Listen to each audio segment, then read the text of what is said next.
The test is in 4 parts.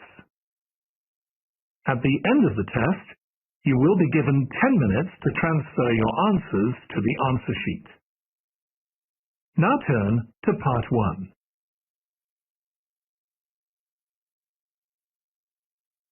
Part 1. You will hear a conversation between the director of a childcare centre and a parent enrolling her child in the centre. First, you have some time to look at questions 1 to 6.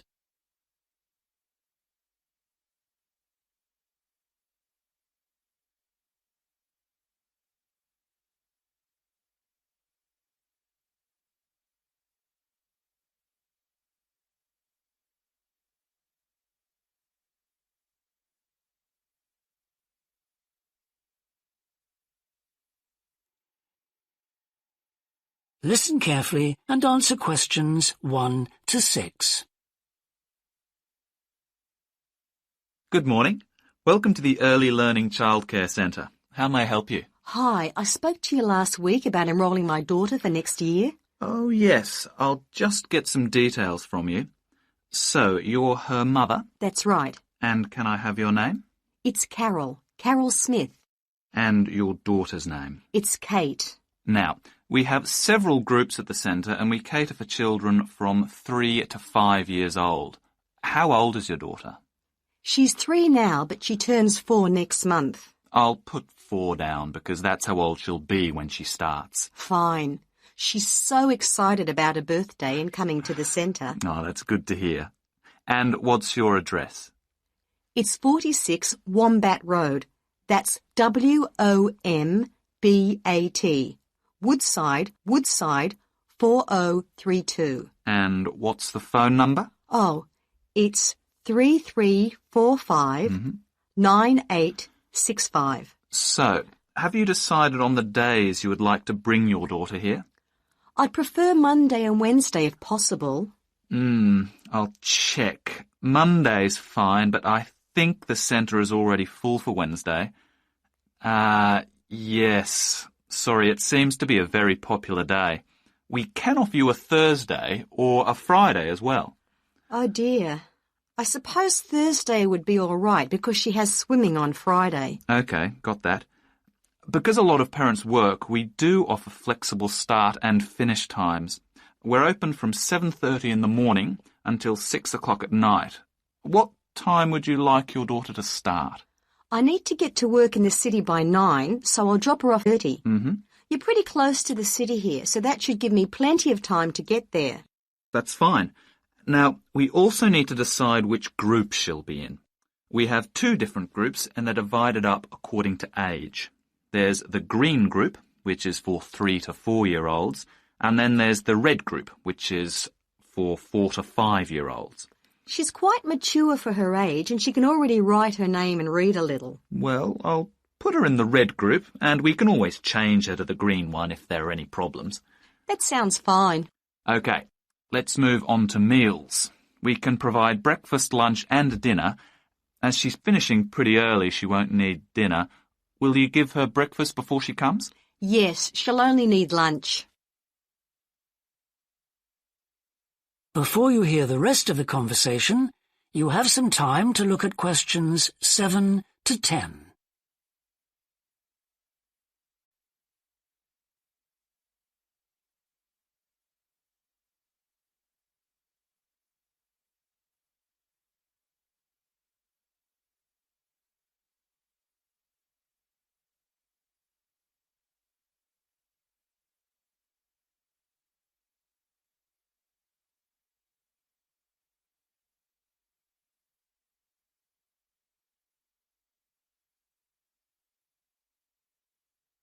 Now listen and answer questions 7 to 10.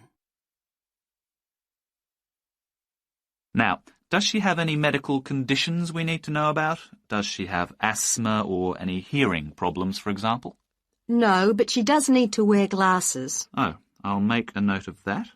Yeah, she's pretty good about wearing them. She can't see much without them. Right. OK. Now, I also need emergency contact details. So what sort of information do you need? A number of a friend or family member we can contact in case we can't get hold of you at any time. OK. That'd better be my sister, Jenny Ball. Uh-huh. That's B-A-L-L. Her phone number is 33467523. Great. So she is the child's aunt? Yes, that's right. I'll make a note of that as well. Now, is there anything you'd like to ask? What about payment? How much are the fees each term? Well, for 2 days and the hours you've chosen, that will be $450 altogether. OK, and do I have to pay that now? No, we send out invoices once the children start at the centre. You can choose to pay at the end of each term, or we do offer a slightly discounted rate if you pay every month. Oh, I'll do that then. I find it easier to budget that way, and I'm not used to the term dates just yet. Good. It makes it a lot simpler for us as well. Well, that's everything. Would you like me to show you around the centre? We can go.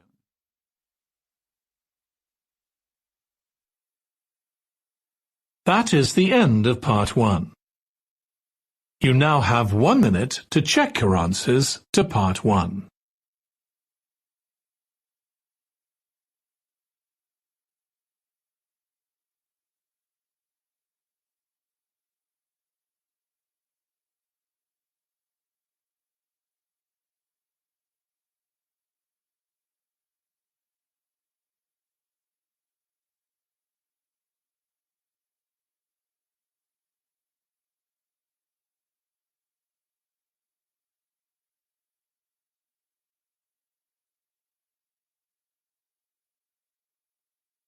Part 2. You will hear a woman called Alice Bussell talking on the radio about the Dolphin Conservation Trust, an organisation which tries to protect dolphins. First, you have some time to look at questions 11 to 15.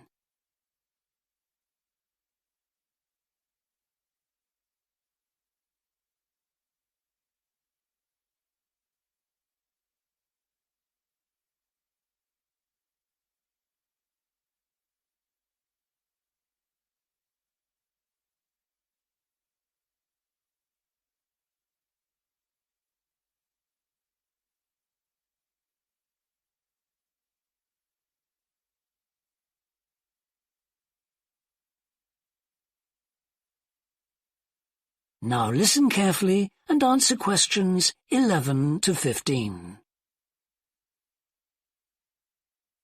Today we're pleased to have on the show Alice Bussell. Tell us about the Trust, Alice.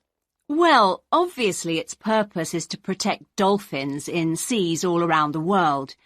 It tries to raise people's awareness of the problems these marine creatures are suffering because of pollution and other threats.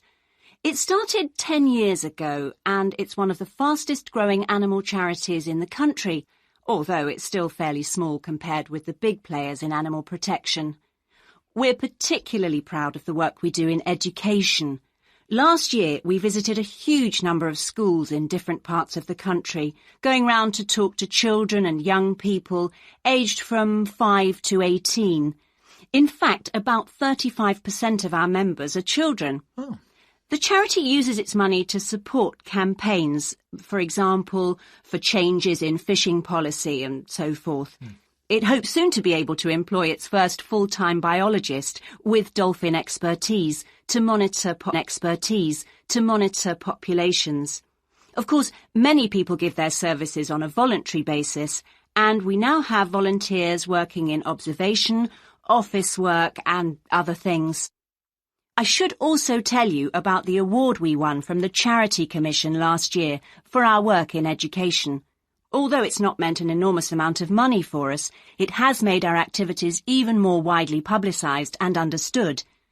In the long term, it may not bring in extra members, but we're hoping it'll have this effect. Is it possible to see dolphins in UK waters? Yes, in several locations. And we have a big project in the east part of Scotland. This has long been a haven for dolphins because it has very little shipping. However, that may be about to change soon because oil companies want to increase exploration there. We're campaigning against this because although there'll be little pollution from oil, water noise, it means the dolphins can't rest and socialise. This is how I became interested in dolphin conservation in the first place. I had never seen one, and I hadn't been particularly interested in them at school. Then I came across this story about a family of dolphins who had to leave their home in the Moray Firth because of the oil companies, and about a child who campaigned to save them. I couldn't put the book down. I was hooked. Before you hear the rest of the talk, you have some time to look at questions 16 to 20.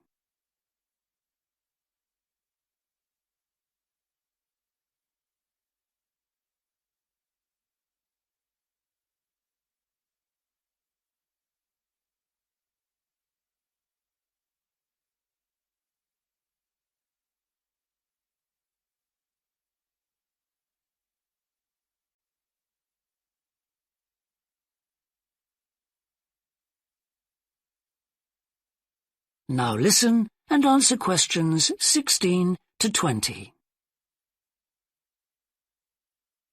I'm sure our listeners will want to find out what they can do to help. You mentioned the Adopt a Dolphin scheme. Can you tell us about that? Of course. People can choose one of our dolphins to sponsor. They receive a picture of it and news updates. I'd like to tell you about 4 which are currently being adopted by our members: Moondancer, Echo, Kiwi and Samson. Unfortunately, Echo is being rather elusive this year and hasn't yet been sighted by our observers, but we remain optimistic that he'll be out there soon. All the others have been out in force. Samson and Moondancer are often photographed together, but it's Kiwi who's our real character, as she seems to love coming up, have their own personalities. Moondancer is very elegant and curves out and into the water very smoothly, whereas Samson has a lot of energy. He's always leaping out of the water with great vigour. You'd probably expect him to be the youngest. He's not quite. That's Kiwi. But Samson's the latest of our dolphins to be chosen for the scheme. Kiwi makes a lot of noise, so we can often pick her out straight away. Echo and Moondancer are noisy too, but Moondancer's easy to find because she has a particularly large fin on her back, which makes her easy to identify. So, yes, they're all very different. Well, they sound a fascinating group. And how would you go about...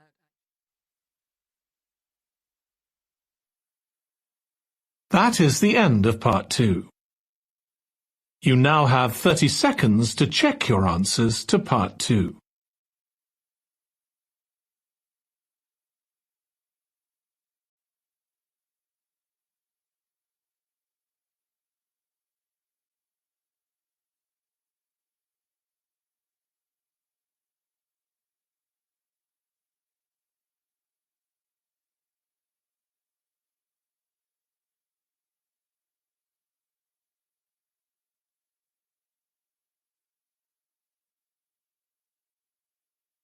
Part 3. You will hear a student called Rob, who is in the first year of a theatre studies course, talking to another student called Mia, who's in the 4th year of the same course. First, you have some time to look at questions 21 to 25.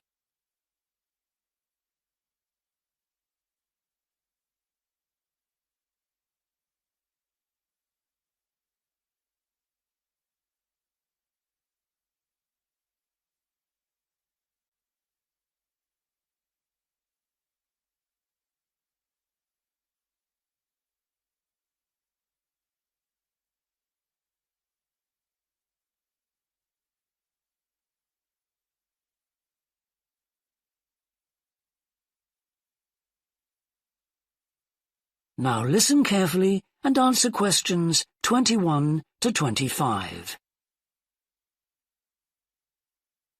Hi, Rob. How's the course going? Oh, hi, Mia. Yeah, great.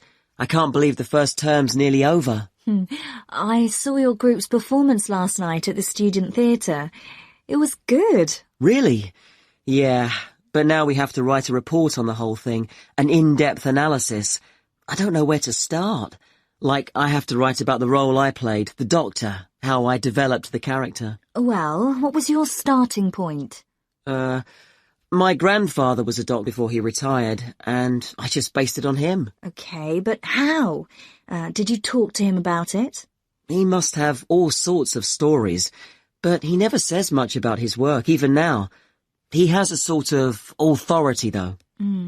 So, how did you manage to capture that? I'd visualize what he must have been like in the past when he was sitting in his consulting room listening to his patients. Okay, so that's what you explain in your report. Right. Then there's the issue of atmosphere.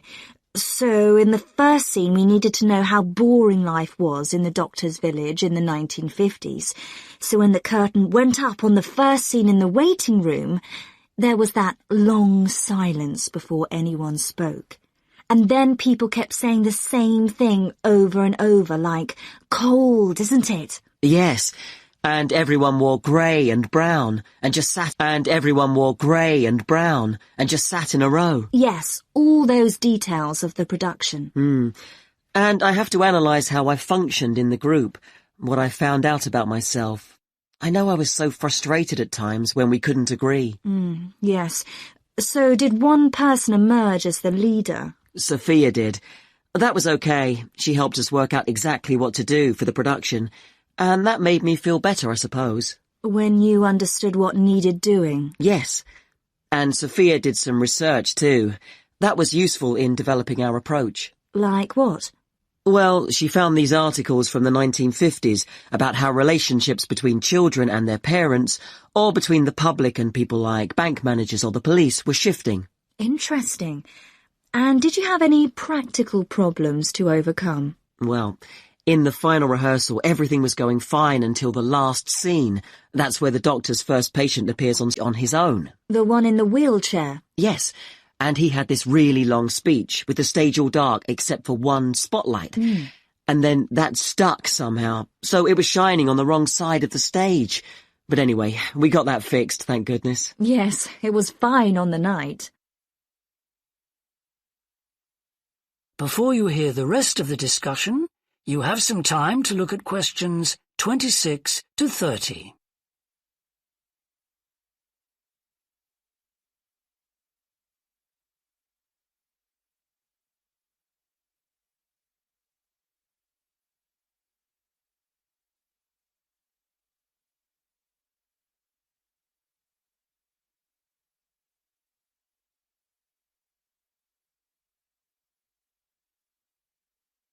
Now listen and answer questions 26 to 30.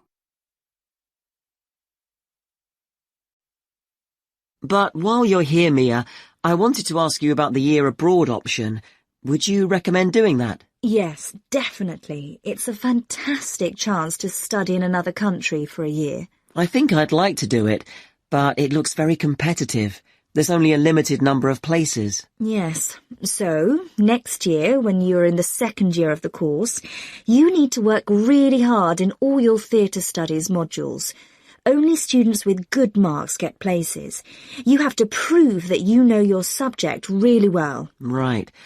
So, how did you choose where to go? Well, I decided I wanted a programme that would fit in with what I wanted to do after I graduate. So I looked for a university with emphasis on acting rather than directing, for example. It depends on you. Then about 6 months before you go, you have to email the scheme coordinator with your top 3 choices. A friend who missed the deadline and didn't get her first choice. So you do need to get a move on at that stage. You'll find that certain places are very popular with everyone. And don't you have to write a personal statement at that stage? Yes. Right. I'll get some of the final year students to give me some tips. Maybe see if I can read what they wrote. I think that's a very good idea.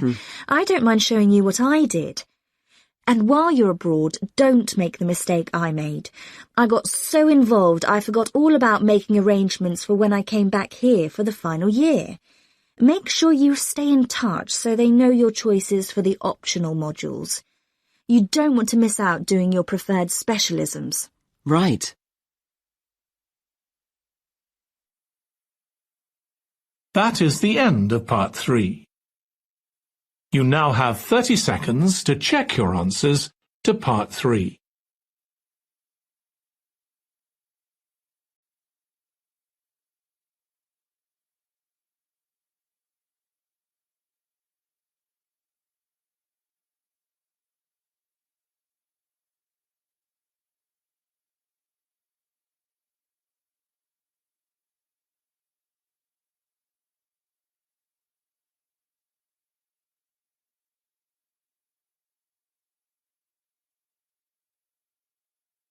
Part 4. You will hear part of a lecture about leadership introducing a theory called self-regulatory focus theory. First, you have some time to look at questions 31 to 40.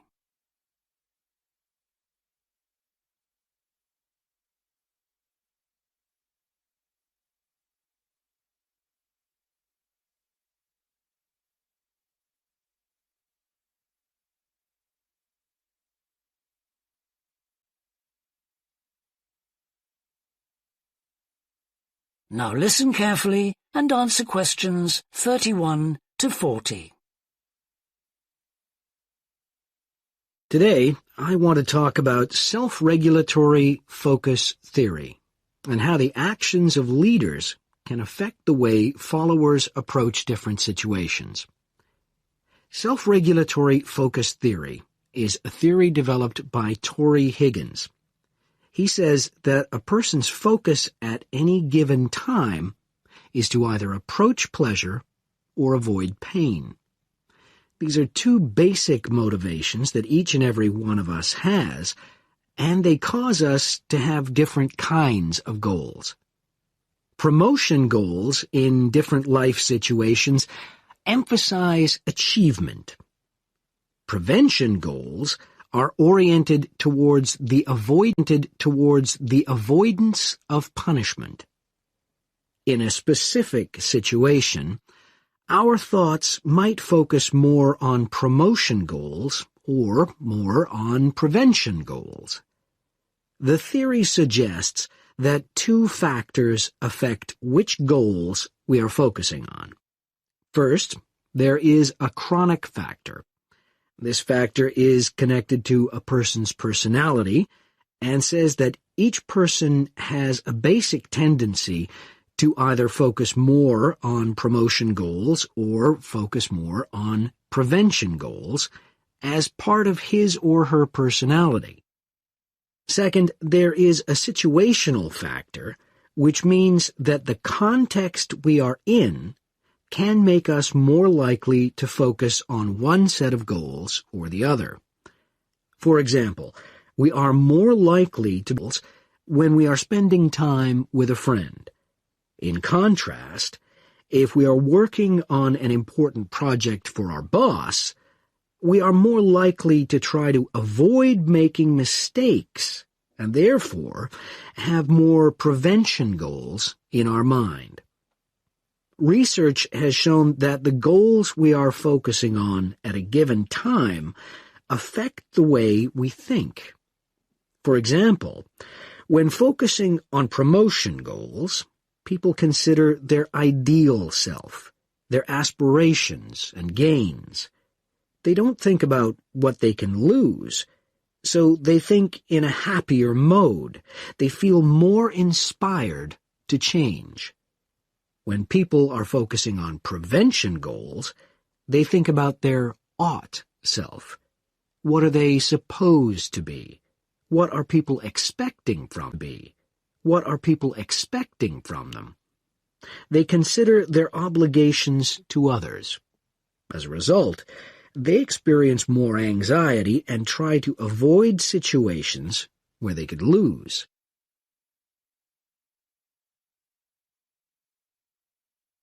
Now that I have talked about the two focuses and how they affect people, I want to look at the idea that the way leaders behave, or their style of leading, can affect the focus that followers adopt in a specific situation.